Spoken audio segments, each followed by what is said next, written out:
trickiest part of this project, College, was always going to be the degree of the automation scripting. Yeah. Because I did see some scripts, and I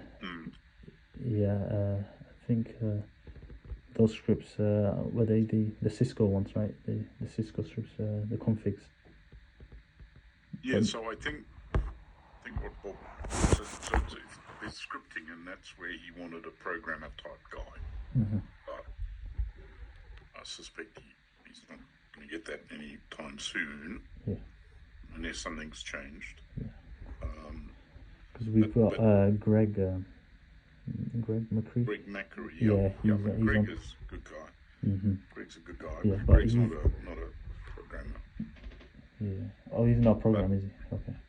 Not really. No, and I think he would be happy with me saying that. All right. But he knows the product. Mm-hmm. I don't know that we absolutely need a programmer as such developing a new application. It's just, I think, the thing that Greg needs from us is the understanding of what, because in Greg's mind, he's going to simply automate a series of Cisco commands. Yeah. And I think Bob is hoping for a little bit more than that. But so that's where it's going to get a little interesting, but also tricky. Mm-hmm.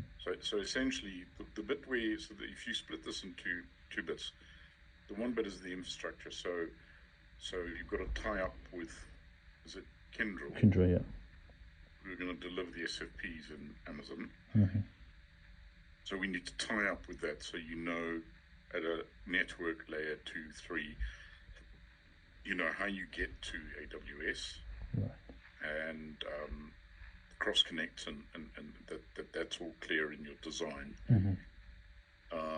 Then there's going to be, in my head, a section that where you define the traffic flows, which would drive Kyndryl's building of a rule base, firewall rule set or rule base, whatever you want to call it. So those are the firewall rules, and then there's the basic firewall routing and the routing within the network. So essentially, you've got.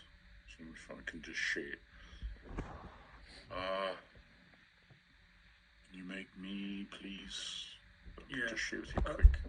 Okay, so or do you already all understand this? Or is it... I mean, before we go on to that, I just want to check. So, do these implementation steps? So you're saying that they pretty much stay as they are.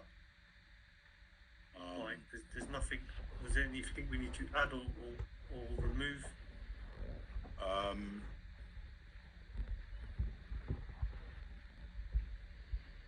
So let me think. Go back up, please.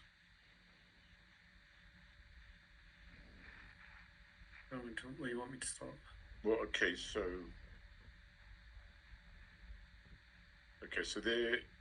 they implement SFP.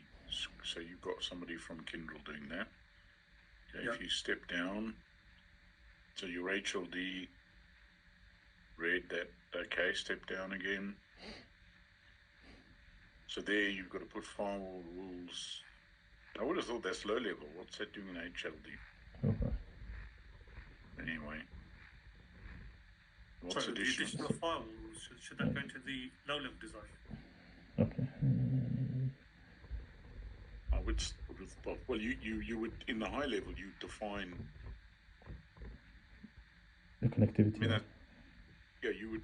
It depends, but I guess you would just define the intent of what you're trying to achieve,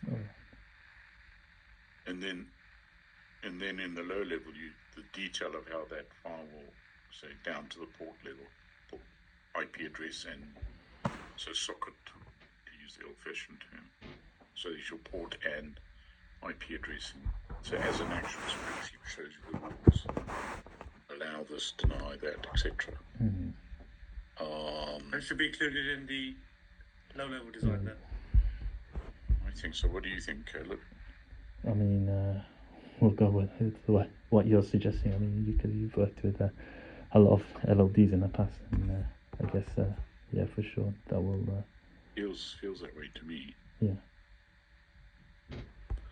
Then in the high level, you reference the fact that there are firewalls. Yeah. You reference what kind of firewalls there are. You reference that, what those firewalls are there to do. Mm-hmm. But you don't necessarily provide all the IP addresses and the firewall rules, do you? So that comes in your low-level design. So the monitoring, does that stay in the low-level design as well, or is that the additional information monitoring? I don't know what is that. Uh, What that is. the monitor, I think that's for regarding StableNet and or SolarWinds or No, well, this has nothing to do with SolarWinds. Okay. We're not using SolarWinds, are we? Has it changed? No, but they were talking about some sort of monitoring and I think Greg suggested it was something like StableNet, but I think StableNet is more for the managing of the network. StableNet, which is Magic, is used for The monitoring the Red network, and this is part of the Red network. Right. SolarWinds is for the accredited Blue network. Oh, right, okay. Yeah. Okay. So there is talk of having a Red, or has been for years, and they've not done it, of firing up a Red SolarWinds. I'm hearing whispers about that again, but that certainly, as far as I'm aware, that's not agreed. So for the